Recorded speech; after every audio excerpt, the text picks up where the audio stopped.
মসজিদে যতক্ষণ বসা থাকে এক ফেরেশতা ডাইনে বৈশা চোখের পানি জড়াইতে থাকে, আল্লাহুম্মা গফিরলা, আল্লাহ আরে মাফ করে দেন না। আল্লাহ বলে তোরা তো আইলো গেল কি, আপনার ঘরেই তো বের হইছে,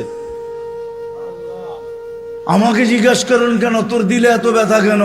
আপনার ঘরেই তো বের হইছে, বন্দা তো আপনারই সৃষ্টির সেরা, তো আপনিই বানাইছেন। ও যদিও না কান্দে তো আমি ওর পক্ষ হয়ে একটু কান্দতেছি, অসুবিধা কি? আরেকজন বলে আল্লাহুম্মা আরহাম আলাইহি, আল্লাহর উপরে দয়া করেন না। আপনার ঘরে বসে রইল, তারপরে যদি দয়া না করেন তো বাজারে গেলে করবেন, ওটা তো দয়ার জায়গাই না। কি করে না করে না দোয়া? যতক্ষণ মসজিদে বসে থাকে আরেকজন নামাজের সওয়াব লিখতে থাকে। আল্লাহ বলে ঘুমায় তো রইল, তুই নামাজের সওয়াব লেখোস না কেন? ঘুমাইলো তো আপনার বাড়িতেই ঘুমাইছে, আর কোথায় ঘুমাইছে? সওয়াব লিখবো না তো লিখবো না কেন?